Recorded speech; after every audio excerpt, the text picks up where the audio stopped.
The first time I did it, like 10 years ago, the sort of press, particularly the industry press in America, was like, why is he saying these awful things to the most beautiful people? You know. And then by the 5th time, right, they were going, good, give it to him, we're sick of celebrities. There's a claim circulating right now that the Epstein files reveal Ellen DeGeneres as, and I'm quoting this directly from the Post's, Hollywood's most prolific cannibal, that she consumed human flesh. Guess what? Pizza's here. Hello. Come on down. I lied. We weren't going backstage. Ellen DeGeneres is named in the Epstein documents, and that part is real. Her name appears in the broader index of over 300 high-profile individuals that show up across the investigative materials. Spoiler alert, season 2 is on the way, so in the end, he obviously didn't himself. Just like Jeffrey Epstein. Shut up! I know he's your friend, but I don't care. That phrase was spoken on live television in a room full of the most influential individuals in Hollywood, and not a single person laughed, glowing. Shining a light on something they don't want shined on. He spent years repeating it. Hollywood labeled him insane. They blacklisted him twice. They informed every studio in town, if you touch this item, you are finished. With handing that person, here you go, you can do whatever you want. No, it doesn't work that in the industry. We've come to a very, very dark place. A very, very gloomy location. That's the guy who portrayed Jesus on TV telling you what's truly occurring behind the curtain. And while he was being chastised for uttering it, when Ricky Gervais was firing warning shots from the Golden Globe stage, one of the most powerful ladies in daytime television was quietly creating an empire on the words, "Be nice." Then the Department of Justice released 3.5 million pages of Epstein records. Her name was within. And now, every caution Kavian Gervais ever given struck different. However, no one is making the connection here.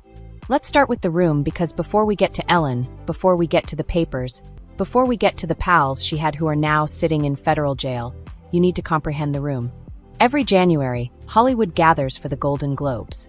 The greatest performers, the wealthiest producers, the studio chiefs who determine whose career survives and whose career dies. They gather at rounds, they sip champagne, they laugh at themselves a bit, just enough to seem modest for the cameras. That's the show. That's the performance. And for years, the producers of that program kept bringing one particular individual back to present it.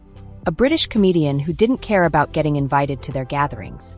A guy who had no career to lose by giving them the truth stated. And not only are we not furious, most of us, we don't care, we wouldn't have even known about it if you hadn't have found it and printed it and told us we're furious. So it's just this vicious cycle. But no, I don't care. And likewise, I know people are allowed to be offended by things I've said. That's up to them. That's the good thing about freedom of speech. I can say what I want. You can say you're offended. I can care or not. Our 200 million people at home, that was his audience. Not the superstars, not the producers, not the publicists biting their lips in the front row. The folks watching at home who had no clue what was truly going on in Hollywood. The people who had never been invited to the parties. The ones who had never signed the agreements. The people who had never witnessed what occurred after the camera stopped rolling. And Gervais went that stage year after year. And he offered those 200 million people a small crack in the wall, a little peek of what the individuals in that room truly were. If you go back, watch that moment, watch the room, watch the cameras cut away, see the producers stop eating, watch the actors freeze in their chairs, because it wasn't a joke, that was a name, that was a flight. And every single person in the room knew precisely which aircraft he was talking about. I didn't go out there and break the law. It wasn't mental. Everything was justified. I researched those jokes. I made sure it was fair. I wouldn't say anything to go, well, that's not fair. He didn't do that. I'd go, only tell the truth. I didn't out anyone. I didn't do anything it was not in public. I didn't do anything that was something they couldn't help. It was about their behaviors. Yes. I know he's your buddy. He didn't mention a name.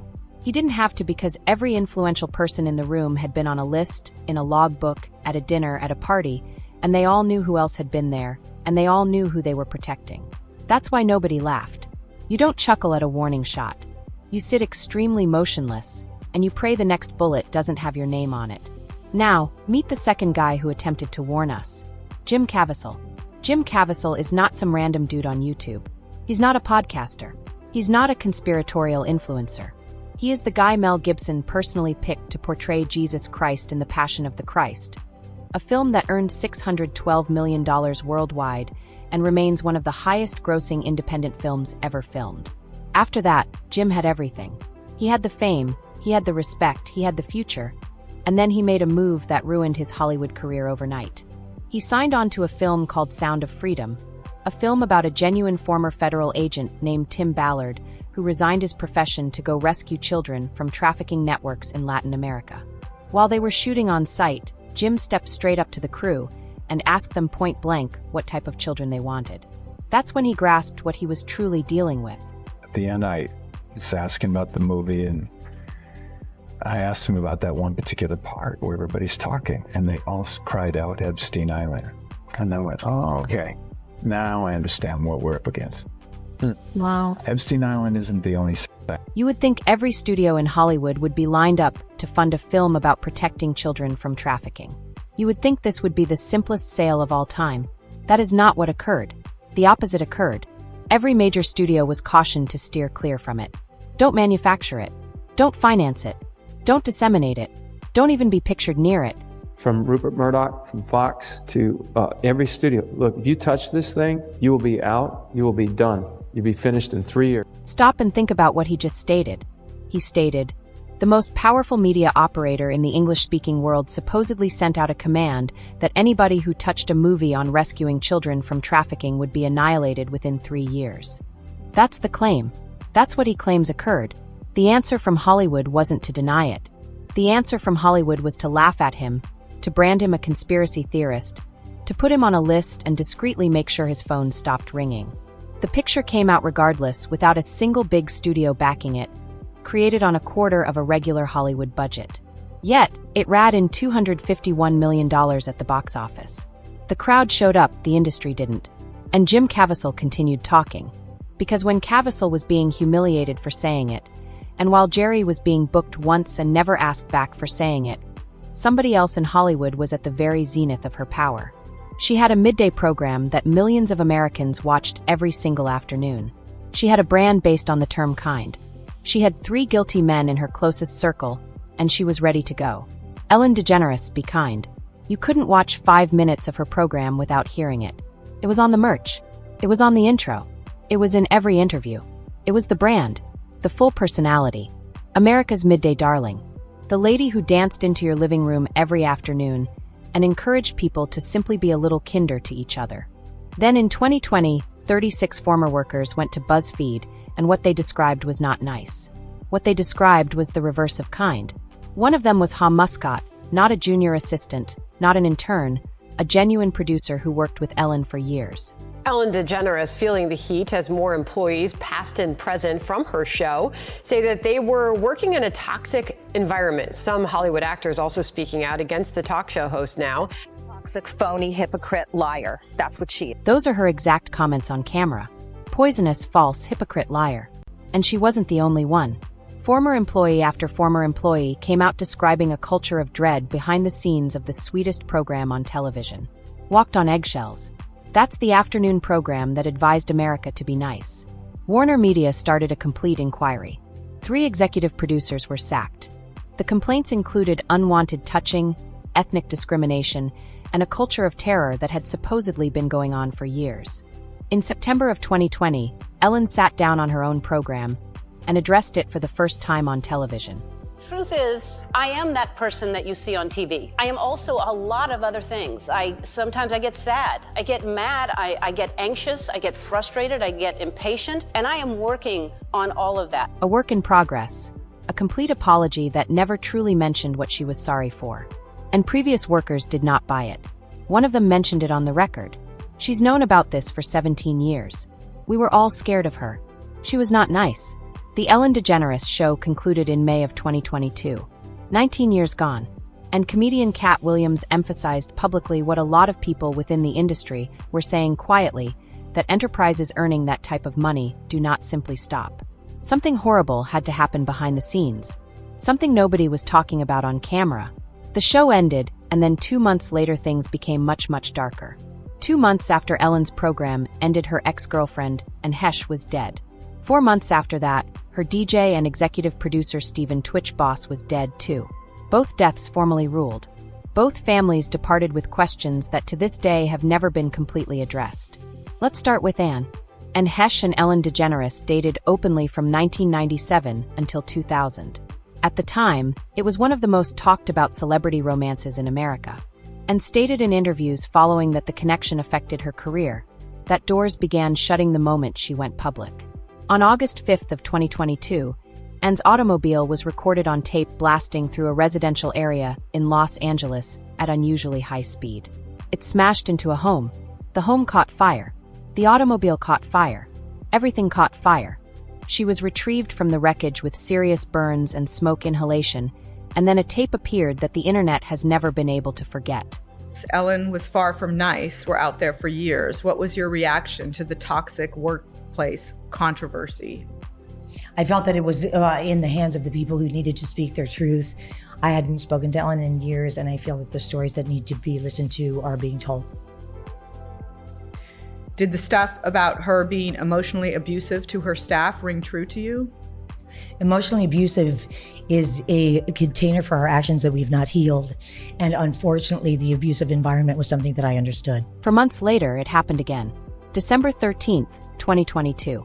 Stephen Twitch Boss, the DJ on Ellen's program, the executive producer, the person you saw in every tape, dancing, happy, brilliant, providing the excitement. He was the actual face of the Be Kind campaign, and he was discovered dead in a hotel room from a self-inflicted gunshot wound. His widow, Allison Hulkier, claimed nobody saw it coming. She told People magazine he exhibited no symptoms of being down. He simply wanted to be everyone's Superman. His grandpa talked to the Daily Mail 2 days after it occurred, stating they'd chatted as recently as that Saturday, adding Twitch was the same happy-go-lucky guy, saying there was no sign anything was out of the norm. The final text his grandson ever sent him stated, "I love you, Dad." And then in January of 2025, 1 month before the Epstein files were due to emerge, Allison Hulkier came forward with something fresh. Things you cannot handle. I'm a firm believer in that. There was a moment I was with one of my really dear friends, and we were cleaning out the closet and picking out an outfit for him for the funeral. And it was a really triggering moment for me because there was a lot of things I discovered in our closet that I did not know existed. She said BuzzFeed. She uncovered a significant stockpile of cocaine stashed in shoe boxes in their house. She stated it was really disturbing. She stated he was self-medicating. She claimed she had no clue. 2 persons related to Ellen gone in 4 months. Both deaths officially closed. Both family departed with questions. And then a few months later, the files fell and every single one of those questions came crashing back. In February of 2026, the Department of Justice released nearly 3.5 million pages of information relating to Jeffrey Epstein and Ghislaine Maxwell. Now, we have to speak about the 3 guys since this is the part of the pattern that is not hearsay. This is not accusation. This is court record. This is established fact. Ellen DeGeneres was publicly close with 3 men who were each independently convicted of severe crimes. 3 guys, 3 different convictions, all involving exploitation or abuse. Number 1, Sean Diddy Combs. Diddy was on Ellen's program several times throughout the years. They had a recorded bond. And in 2016, on her program On Camera, with the crowd cheering, she dubbed him Cuddle McNuggle Stuff. That was the public piece, the on-camera friendship. In September of 2024, Diddy was arrested on federal charges. In July of 2025, he was found guilty on allegations linked to transportation for prostitution. In October of 2025, he was condemned to jail. Victims complained it wasn't enough. Number 2, Harvey Weinstein. Ellen and Weinstein were pictured together at gatherings. He appeared on her program. She openly backed his efforts. And at that moment, Ellen DeGeneres was already in England. That time frame is not a sensation. That timeline is not a feeling. That timeline is a calendar. Is anybody hungry? I just feel like everybody's got to be hungry right now. Good. I was hoping you'd say that because I have this crazy idea that I will order pizza. And so if I do, I don't want it to go to waste. Who will eat pizza if I... Jennifer? Yes? Harrison? Yes? Yes? Mark? All right. Too large? What do you think? I'm going to order some pizza. That's what I'll do. Now, return to Caviezel because here is where his warning begins to make a new sort of sense. Caviezel has never identified Ellen DeGeneres specifically in any verifiable interview. What he speaks about is greater than any one individual. He calls it the 8-armed octopus. You can cut off one arm, one producer, one host, one name, and the machine continues going. The other limbs keep moving. Remove one individual, and the system remains intact. Ricky Gervais gazed straight at the A-listers in attendance at the 2020 Golden Globes. Afterwards, he said something that should never be spoken aloud. Nothing moved in the room. In their chairs, famous people moved about. In the very first row sat America's most adored actor, Tom Hanks. Years have passed since then. The situation is already grim, but it's about to become much worse when one survivor made an allegation that rocked the internet. According to Ruth Ashcraft, who has been accusing Tom Hanks of being her father's mistress, her father sold her to Hanks when she was 13 years old. The files are falling, the deadline is coming, and America's favorite star has supposedly departed the country. However, no one is making the connection here. There may be a direct connection between Jeffrey Epstein's machine and Tom Hanks's Oscar, and Ricky Gervais tried to warn us all along. Let's rewind to January 2020, the Golden Globe Awards. Hollywood's greatest night. Every A-list celebrity you can think of was seated in that room dressed in gorgeous dresses and costly suits, eager to pat themselves on the back. And then Ricky Gervais strolled onto the stage. Now you have to grasp something about Ricky. I thought, who do I pander to? The 200 richest people in the room, or the 200 million people watching at home who aren't winning awards, who aren't millionaires? And it was a no-brainer. I was doing it for... And one individual in that room that night would become the focus of one of the largest conspiracy theories in contemporary entertainment history. Tom Hanks. For decades, Tom Hanks has been regarded untouchable. He's America's dad, the man who made you weep in Forrest Gump, the voice of Woody in Toy Story, the hero who landed a jet on the Hudson River in Sully. Tom Hanks made a career on portraying decent characters, honest folks, patriots, and the people bought it entirely. He won 2 back-to-back Oscars.